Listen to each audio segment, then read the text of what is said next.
मंच पर उपस्थित आज के कार्यक्रम के उत्सव मूर्ति महाराष्ट्र के पूर्व मुख्यमंत्री श्रीमान नारायण राणे जी, महाराष्ट्र के पूर्व मुख्यमंत्री और प्रतिपक्ष के नेता, भारतीय जनता पार्टी के नेता श्री देवेंद्र फडणवीस जी, गोवा के युवा और जोशीले मुख्यमंत्री डॉक्टर प्रमोद सावंत जी, महाराष्ट्र भारतीय जनता पार्टी के अध्यक्ष और मेरे मित्र चंद्रकांत दादा पाटिल जी,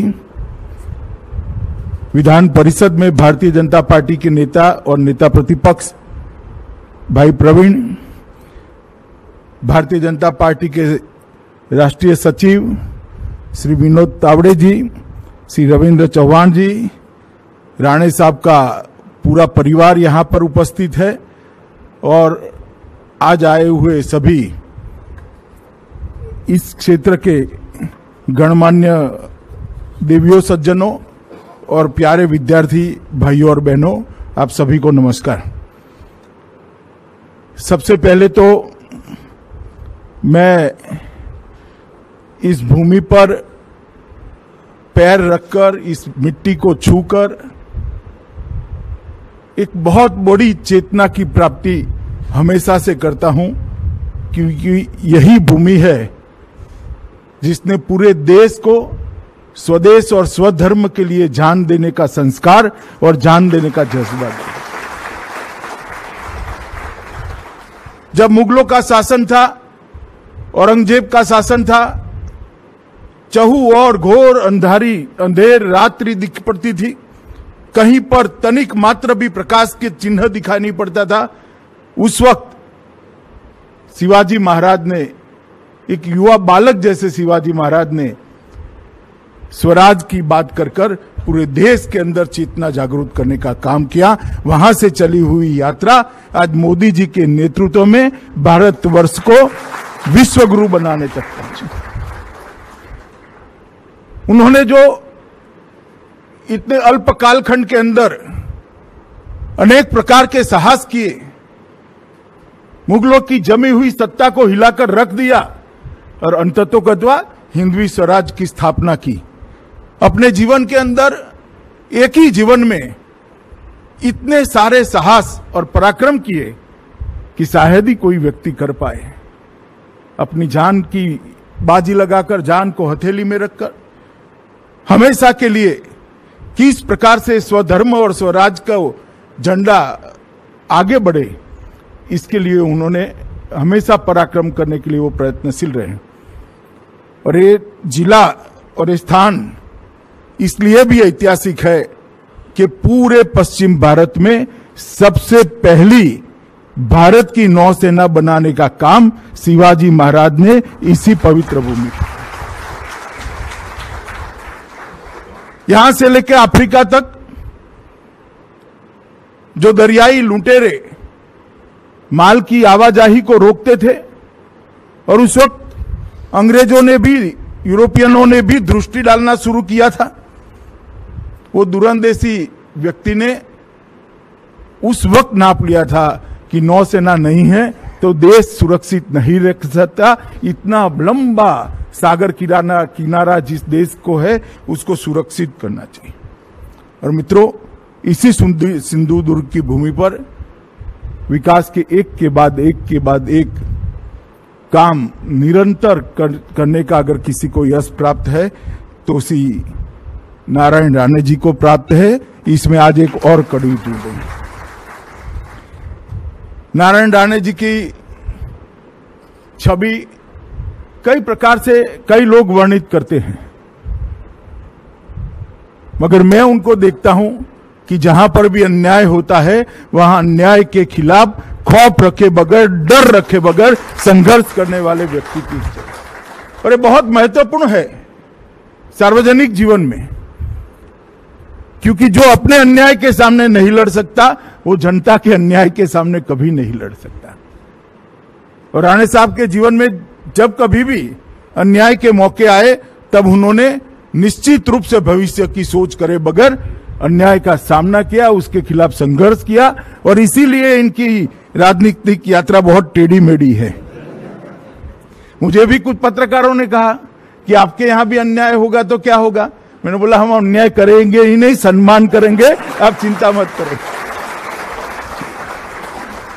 भारतीय जनता पार्टी को मालूम है कि राणे साहब जैसे नेता को किस प्रकार से संभालना और किस प्रकार से सम्मान देना, वो भारतीय जनता पार्टी को आता है। मित्रों, एक बहुत संघर्षशील व्यक्तित्व है जिसने इस क्षेत्र के विकास के लिए, आधारभूत सुविधाओं के लिए, सड़क के लिए, सिंचाई के लिए, ब्रिजेस के लिए, सिंचाई के बड़े बड़े प्रोजेक्ट्स के लिए, इंजीनियरिंग कॉलेज, कृषि कॉलेज, हॉर्टिकल्चर कॉलेज और अब इतने बड़े अस्पताल बनाने के बाद 150 सीटों के साथ का मेडिकल कॉलेज लाने का काम किया है, जहां से सिंधु दुर्ग से युवा मुंबई की ओर, गोवा की ओर, कोल्हापुर की ओर और बहुत पढ़ लिख जाए तो पुणे की ओर जाता था, वो युवा यहीं पर रह जाए कोंकण में। इस प्रकार का इंफ्रास्ट्रक्चर बनाने में इन्होंने बहुत बड़ा योगदान दिया है और ये पूरा कोंकण प्रदेश बहुत लंबे समय तक उनको याद रखेगा।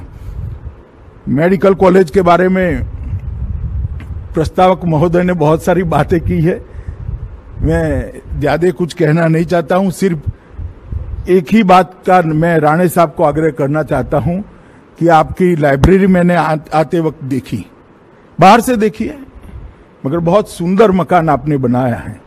मेरा आपसे आग्रह है कि सिर्फ मेडिकल के रिलेटेड पुस्तक इसके अंदर न रखिएगा, देश का इतिहास, महाराष्ट्र का इतिहास और स्वतंत्रता संग्राम के पुस्तक भी रखिएगा, जिससे बच्चे ये समझ पाए कि आज हम यहाँ पर खड़े हैं, किस प्रकार से खड़े हैं, कितनी पीढ़ियों के संघर्ष के बाद खड़े हैं, कितनी पीढ़ियों के बलिदान के बाद आज हम यहां पर पहुंचे हैं, ये बच्चे समझ पाए। इसलिए लाइब्रेरी को बड़ी समृद्ध लाइब्रेरी बनाइए, ऐसी मेरा आपको विनंती है। और इसमें कहीं पर भी मेरी मदद लगती है तो आप जरूर मुझे कह सकते हैं, क्योंकि मैं प्रोडक्ट ही लाइब्रेरी की हूं, पुस्तकों ने ही मुझे बनाया है। इसलिए मेरा हमेशा आग्रह रहता है कि लाइब्रेरी जितनी भी बढ़ती है, इतनी देश की युवा पीढ़ी ज्यादा तरक्की करती है। मित्रों, आज मेडिकल कॉलेज का उद्घाटन है और ये सभी बच्चे जो यहाँ पर हैं, स्टूडेंट्स हैं, मैं सभी को कहना चाहता हूं कि आप बहुत उचित समय पर मेडिकल के अंदर एडमिशन लेकर डॉक्टर बनने की शुरुआत करें, क्योंकि आज तक इस देश के मेडिकल इंफ्रास्ट्रक्चर को, हेल्थ इंफ्रास्ट्रक्चर को किसी ने दूरदर्शिता के साथ एक के बाद एक टाइम बाउंड प्रोग्राम के साथ आगे बढ़ाने का नहीं सोचा था। 130 करोड़ के देश के अंदर हेल्थ सुविधाएं बिल्कुल चरमराई हुई थी। काफी लोगों को इसका एहसास था, जो WHO के रिपोर्ट्स को पढ़ते थे, इसका एनालिसिस करते थे, सबको एहसास था। परंतु जब कोरोना आया तब पूरे देश को एहसास हो गया, क्योंकि अनुमान लगने लगे कोरोना जैसी महामारी जिसका इलाज ही नहीं है और इतनी तेजी से फैलती है, तो भारत जैसे देश का क्या होगा। दो कारण, एक तो 130 करोड़ की आबादी और दूसरा कारण वहां हेल्थ इंफ्रास्ट्रक्चर बहुत वीक है। मित्रों, परंतु मोदी जी के नेतृत्व में हमने कोरोना की लड़ाई यूनिक प्रकार से, एक अलग प्रकार से, और दुनिया अब इसको मॉडल समझती है, इस प्रकार से लड़े। समय पर लॉकडाउन किया, जन जन को लॉकडाउन के जोड़ने के लिए जनता कर्फ्यू का ऐलान किया, आत्मबल बढ़ाने के लिए दिया प्रगटाने का ऐलान किया गया, घंटी बजाने का ऐलान किया गया, सब कोरोना वॉरियर्स का उत्साह बढ़ाने के लिए इनके सम्मान की बात को आगे ले गए। और जहां 2 लेबोरेटरी थी, 2200 से ज्यादा लेबोरेटरी टेस्टिंग की पूरे भारत में है। इतने रॉकेट स्पीड से इंफ्रास्ट्रक्चर को खड़ा किया गया। हम मास्क नहीं बना पाते थे, पीपीई किट बना नहीं पाते थे, वेंटिलेटर इंपोर्ट होते थे। आज मास्क, पीपीई किट और वेंटिलेटर, ये 6 महीने के कालखंड के अंदर ही सबसे बड़ा एक्सपोर्टर अगर कोई एक देश है तो अपना हिंदुस्तान है, अपना भारत। इस लड़ाई को हम बहुत अच्छे तरीके से लड़े और हमने देखा है, जिनका बड़ा नाम था डेवलप कंट्री के नाम से, चाहे इंग्लैंड हो, चाहे इटली हो, चाहे अमेरिका हो, लाइनें हमने रोड पर देखी है। रोड पर इसको बॉटल में दवाइयां दी जाती थी, हमने देखा है इसको। भारत के अंदर कहीं पर भी ऐसा दृश्य नहीं हुआ। इंफ्रास्ट्रक्चर को लॉकडाउन के कालखंड में हमने मजबूत किया। लॉकडाउन से पहले महामारी को फैलते हुए रोका, इंफ्रास्ट्रक्चर को मजबूत किया।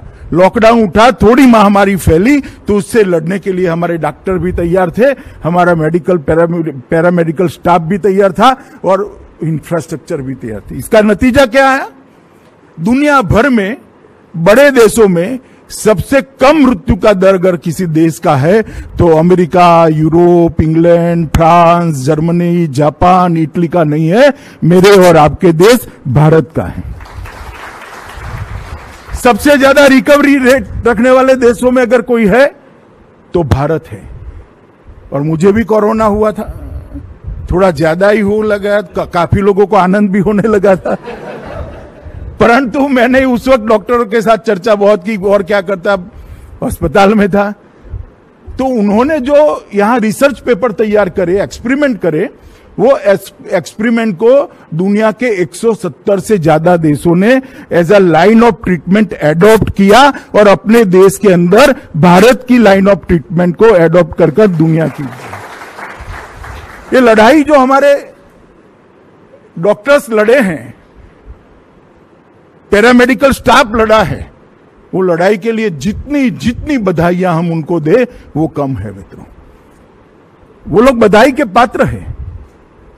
इधर उधर ये वो करते करते एक ऐसी लाइन ऑफ ट्रीटमेंट तय की जिसने लगभग 1% पर मृत्यु दर को ला दिया, वो भी आगे वाला है। अब तो 1% भी नहीं रहा है, 0.25% के नीचे चला गया। और देश भर में जिस प्रकार से कोरोना के खिलाफ लड़ाई लड़ी गई, इसमें हम सफल हुए, इसका एक ही कारण है। दुनिया भर में कोरोना के खिलाफ लड़ाई सिर्फ मेडिकल डॉक्टर और सरकारें लड़ी है। दुनिया भर में गवर्नमेंट लड़ी और मेडिकल फील्ड के हमारे दोस्त लड़े, परंतु भारत के अंदर मोदी जी ने इस प्रकार से इस लड़ाई को लड़ा कि सरकार, राज्य सरकार, डॉक्टर, पैरामेडिकल स्टाफ और 130 करोड़ का जन ये लड़ाई के अंदर इन्वॉल्व हो गया और इस लड़ाई को हम जीते। और इसका ही नतीजा है कि आज हम वी शेप अर्थतंत्र में वी शेप रिकवरी के साथ फास्ट आगे बढ़ रहे हैं, क्योंकि यहां हमने काफी कुछ कंट्रोल कर लिया है। और दुनिया का सबसे बड़ा वैक्सीनेशन का प्रोग्राम 21 दिन में 55 लाख से कल शाम को 55 लाख का आंकड़ा हम क्रॉस कर गए। 21 दिन में 55 लाख से ज्यादा लोगों को वैक्सीनेशन करने का काम हमने समाप्त कर दिया है। 2 वैक्सीन हमारी आ गई है और 4 वैक्सीन हमारी पाइपलाइन में है। अगर भगवान ने सब कुछ इसी स्पीड से चालू रखा तो 70% दुनिया को वैक्सीन भारत के वैज्ञानिकों ने बनाई हुई दी जाए। केवल भारत नहीं, 70% दुनिया को। और अब तक हम 14 देशों को वैक्सीन भेजने का काम कर चुके हैं और हमारे देश में इतना फास्ट वैक्सीनेशन का प्रोग्राम चल रहा है। इसको और तेज करने का भी प्रधानमंत्री जी ने सोचा है। आगे पर इसकी घोषणा आएगी तब आपको मालूम पड़ेगा। यहां पर इतने सारे मेडिकल छात्र बैठे हैं। मैं इस सभी को कहना चाहता हूं कि दोस्तों, आप लोगों ने ऐसे समय में मेडिकल में एडमिशन लिया है जब सरकार का पूरा फोकस मेडिकल क्षेत्र को आगे बढ़ाने के लिए, हेल्थ इंफ्रास्ट्रक्चर को मजबूत करने के लिए। और इसीलिए मैं पहले 6 वर्ष का बैकग्राउंड थोड़ा बताना चाहता हूं। 6 वर्ष पहले जब भारतीय जनता पार्टी का शासन आया, यूपीए का शासन था, उस वक्त मेडिकल कॉलेजों की संख्या 31 मार्च 2014 को 381 थी, 381, और आज उसको बढ़ाकर 562, मतलब 50% बढ़ गई। एक और 70 साल में बनाए गए मेडिकल कॉलेज और एक बार 6.5 साल में बनाए गए मेडिकल कॉलेज, लगभग 50% बढ़ोतरी करने का काम नरेंद्र मोदी सरकार ने किया है। बजट पहले हेल्थ का 13-14 के बजट के आंकड़ों को ले लो तो 27,145 करोड़ रुपए था, सिर्फ 27,145। अभी निर्मला बहन बजट लेकर आई, वित्त मंत्री जी, 20-21 के बजट के अंदर 94,453 करोड़ का बजट ये भारतीय जनता पार्टी की सरकार ने, 27,000 से 94,000 करोड़। आप कल्पना करिए कितना बड़ा थ्रस्ट मोदी जी ने हेल्थ इंफ्रास्ट्रक्चर और आरोग्य पर दिया है। इसी प्रकार से एम्स 2 थे, आज 22 एम्स को स्वीकृति दे दी गई है, 18 एम्स बन चुके हैं और 18 जगह आपकी जगह पहला batch, second batch, third batch, fourth batch, fifth batch तक पहुंच गए। तो 20 एम्स ये 6 साल में बढ़े, 70 साल में 2 एम्स बने थे। यूजी की सीटें जो 54,300 थी उसको बढ़ाकर 84,649 करने का काम भारतीय जनता पार्टी की नरेंद्र मोदी सरकार ने। इसी तरह से पीजी की सीटें 30,191 थी, अब 54,275 कर दी गई हैं। और मित्रों, ढेर सारे सुधार इसके अंदर लाए हैं। डॉक्टरों की संख्या बढ़ेगी, पीजी डॉक्टरों की मतलब प्रोफेसरों की भी संख्या बढ़ेगी, मेडिकल इंफ्रास्ट्रक्चर में बढ़ावा होगा और ढेर सारे सुधार किए हैं। एमसीआई हम सब जानते हैं, बहुत सारे समय के साथ इसके अंदर बहुत सारी बुराइयां प्रवेश हुई थी। इसको टोटल क्लीन अप करने का काम भारतीय जनता पार्टी की नरेंद्र मोदी सरकार ने किया है। और एंट्रेंस और एग्जिट दोनों के लिए नीट और नेक्स्ट ये 2 एग्जाम लेकर बच्चों को शोषण से बाहर कर दिया है। आज मेरिट्स वाले बच्चे को कोई रोक नहीं सकता है, वो अपनी स्थानीय भाषा में आराम से नीट की एग्जाम देकर किसी भी सिफारिश के बगैर एडमिशन प्राप्त कर सकता है, उसको कोई तकलीफ नहीं पड़ेगी। और जब पास तभी करते थे कुछ प्राइवेट मेडिकल कॉलेज, कुछ गुरु दक्षिणा दे दी जाए, इसके अलावा पास नहीं करते थे, तो अब नेक्स्ट को भी ले आए और जो एग्जिट एग्जाम चालू कर दिया वो भी ऑल इंडिया लेवल पर होगा, किसी के हाथ में कुछ ही नहीं रहा है। इस प्रकार की पारदर्शिता इस क्षेत्र के अंदर लाने का काम भारतीय जनता पार्टी की मोदी सरकार ने किया है। मित्रों, ढेर सारी चीजें हैं, मैं इतना ज्यादा बताना भी नहीं चाहता, परंतु मैंने जो अभी कहा बजट वो 27,000 से बढ़कर 54,000 तक बजट बना। अब इसके 2.5 गुना बजट 137%, 1.5 गुना बजट, लगभग 1.5 गुना, 1.25 गुना बजट बढ़ाकर इस बजट के अंदर और इसके अंदर बढ़ोतरी करने का काम ये भारतीय जनता पार्टी की सरकार ने किया है। और गांव तक कैसे स्वास्थ्य सेवाएं सुधरेगी, तो कहते थे दवा कौन अस्पताल लगाएगा, कौन इलाज कौन कराएगा, पैसा कौन खर्च करेगा, क्योंकि पेइंग कैपेसिटी ही नहीं थी। तो प्रधानमंत्री आयुष्मान भारत योजना लाकर लगभग इस देश के 60 करोड़ लोगों को 5 लाख तक का हेल्थ का पूरा खर्चा आज भारतीय जनता पार्टी की नरेंद्र मोदी सरकार। आप अगर एमडीएमएस हो जाओ, छोटे से तहसील के अंदर, जिले के अंदर आपका छोटा सा अस्पताल खोल दो, क्लिनिक खोल दो, आपको कोई तकलीफ नहीं पड़ेगी, क्योंकि 5 लाख तक का गरीब से गरीब व्यक्ति का पेमेंट भारत सरकार करने वाली है। आपको सिर्फ आयुष्मान भारत योजना के साथ आपके अस्पताल को रजिस्टर करना है।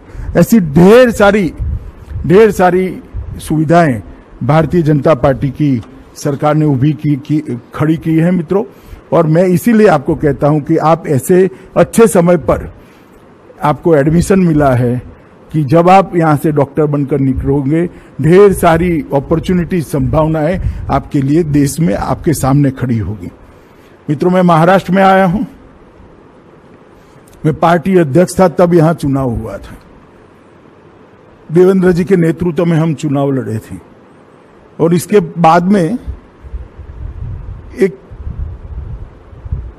3 व्हील वाली ऑटो रिक्शा की सरकार बन गई।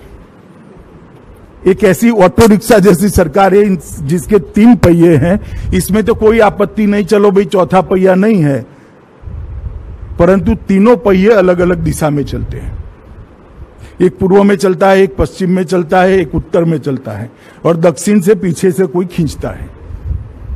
ये सरकार हर मोर्चे पर विफल गई है और मैं आज महाराष्ट्र की जनता को कहने आया हूं कि आपने जो जनादेश दिया था वो पवित्र जनादेश का अनादर कर एक अपवित्र गठबंधन बनकर सत्ता की लालच के कारण यहां पर सरकार बनी है। जनादेश क्या था? जनादेश था मोदी जी और देवेंद्र जी के नेतृत्व में यहां भारतीय जनता पार्टी और शिवसेना की सरकार बनी। जो कहते हैं कि हमने वादा तोड़ा है, मैं इनको याद कराना चाहता हूं, भैया हम तो वादे पर खड़े रहने वाले लोग हैं। इस प्रकार के सफेद झूठ नहीं बोलते हैं। बिहार में देवेंद्र जी इंचार्ज थे, हम चुनाव लड़े। बिहार में नीतीश जी हमसे ज्यादा सीटें लड़ते थे। हमारा वादा था कि एनडीए की सरकार बनती है तो नीतीश जी मुख्यमंत्री बनेंगे। हुआ ऐसा कि हमारी सीटें ज्यादा आई, उनकी सीटें कम आई। नीतीश जी ने राजनीति के हिसाब से कह भी दिया कि आप भाजपा का मुख्यमंत्री बनाइए, आपका अधिकार है क्योंकि आपके एमएलए ज्यादा चुनकर आए हैं।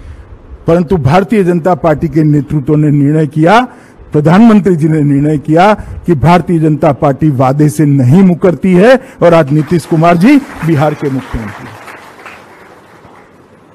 और ये कहते हैं हमें एक कमरे में वादा दिया था और मैंने वादा दिया था। मैं कभी कुछ कमरे में नहीं करता, डंके की चोट पर सार्वजनिक रूप से करता हूं। कभी मैंने कमरे की पॉलिटिक्स नहीं की। मैं जनता के बीच में रहने वाला व्यक्ति हूं और नहीं डरता किसी से। जो होता है वो सबके बीच में धड़ल्ले के साथ मैं बोलता हूं। और मैं फिर से कहने आया हूं कि ऐसा कोई वादा नहीं किया था। चलो मान लो वादा किया था, तो उद्धव जी आपकी सभी प्रत्याशियों के बैनर पर आपसे 2.5 गुना बड़ा फोटो नरेंद्र मोदी का लटका कर आप प्रचार करते थे। मोदी जी के नाम पर वोट मांगते थे। मेरे साथ आपकी रैली हुई, मोदी जी के साथ आपकी रैली हुई। हर जगह हमने कहा कि एनडीए की सरकार बनाइए, देवेंद्र फडणवीस हमारे नेता है, वो मुख्यमंत्री बनेंगे। क्यों नहीं बोले भाई आप? उस वक्त क्यों नहीं बोले? परंतु मित्रों, ना कोई ऐसा वादा था, न ऐसी बात हुई थी। सत्ता के मोह के अंदर बाला साहब ठाकरे के सारे सिद्धांतों को तापी नदी में डालकर ये सत्ता पर बैठ गए। आज धारा 370 हटती है, डरते डरते डरते डरते स्टेटमेंट करते, हम स्वागत करते हैं, हम स्वागत करते हैं। भव्य राम मंदिर बनाने का फैसला होता है, मैं जाऊंगा नहीं जाऊंगा, ये करूंगा वो करूंगा। क्यों भाई, क्या हो गया? हम तो कभी नहीं डरे। पूरा ऑपोजिशन खिलाफ बैठा था, हमने दम के साथ हमारी बात की और धारा 370 को देश के संविधान से उखाड़ कर फेंका। राम जन्मभूमि मंदिर 550 साल से दुनिया में हिंदू जहां पर भी रहता था वो ये मानता था कि प्रभु श्री राम का उनके जन्म स्थान पर एक बहुत बड़ा भव्य मंदिर बनना चाहिए। नहीं होता था। आजादी के बाद भी 70 साल हो गए, नहीं होता था। दूसरी बार भारतीय जनता पार्टी की सरकार बनी। देश की जनता ने नरेंद्र मोदी जी को मैंडेट दिया और नरेंद्र मोदी जी ने इसका एक ट्रस्ट बनाकर इसका भूमि पूजन कर अब श्री राम जन्मभूमि मंदिर के बनने की द्रुत गति से शुरुआत हो गई है। 2 साल के अंदर ही आसमान को छूने वाला प्रभु श्री राम का मंदिर वहां पर।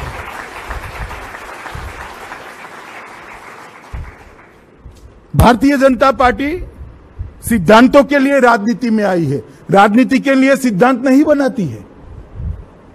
और मैं शिवसेना के मित्रों को कहना चाहता हूं कि आपने सिद्धांतों के लिए आप राजनीति में नहीं आए हो। बाला साहब चले गए, अब राजनीति के लिए सिद्धांत को तोड़ते मरोड़ते हो। मगर महाराष्ट्र की जनता आपको बहुत अच्छे तरीके से जानती है और इसीलिए अभी पंचायत का चुनाव हुआ, हमने उसमें भी कुछ छिपा कर नहीं करा। भारतीय जनता पार्टी समर्थित पैनल कर चुनाव लड़े और लगभग 75 से 80% के आसपास भारतीय जनता पार्टी के हमारे कार्यकर्ताओं को महाराष्ट्र की जनता ने मैंडेट दिया है। आप तीनों साथ होने के बावजूद क्योंकि महाराष्ट्र की जनता भी आपको जानती है। मित्रों, यही क्षेत्र के अंदर बहुत बड़ा तूफान आया, काजू और आम के पेड़ों की क्षति हुई, ढेर सारी क्षति हुई।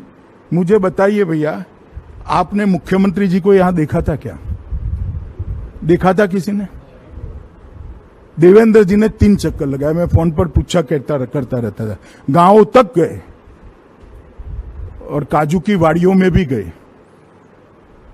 क्यों भाई? दायित्व नहीं है? दायित्व है, मगर वो बैठे हैं कि साकर कारखानों को पॉलिटिकली कैसे विक्टिमाइज किया जाए। मैं आज भी कहना चाहता हूं महाराष्ट्र सरकार को, कोऑपरेटिव सेक्टर ढेर सारे किसानों के लिए एक बहुत बड़ा इनकी उपज को बेचने का साधन है। आप उसको पॉलिटिसाइज मत करिए। जो भारतीय जनता पार्टी के कार्यकर्ता हैं, उनके साकर कारखानों को एक के बाद एक आप लक्ष्य बनाते हो और क्या समझते हो कि भारतीय जनता पार्टी के कार्यकर्ता डर जाएंगे? ना, डरेंगे नहीं। डंके की चोट पर आपके सामने लड़ाई लड़कर किसानों की सेवा करेंगे। और ये स्वप्न पालिए भी मत पालिए स्वप्न। हमारे कार्यकर्ता डरेंगे नहीं। और मैं तो आपको इतना ही कहना चाहता हूं कि हम आपके रास्ते पर नहीं चलेंगे, मगर हम आपके रास्ते पर देवेंद्र भाई जब मुख्यमंत्री थे चले होते तो आपकी पार्टी का अस्तित्व भी न होता।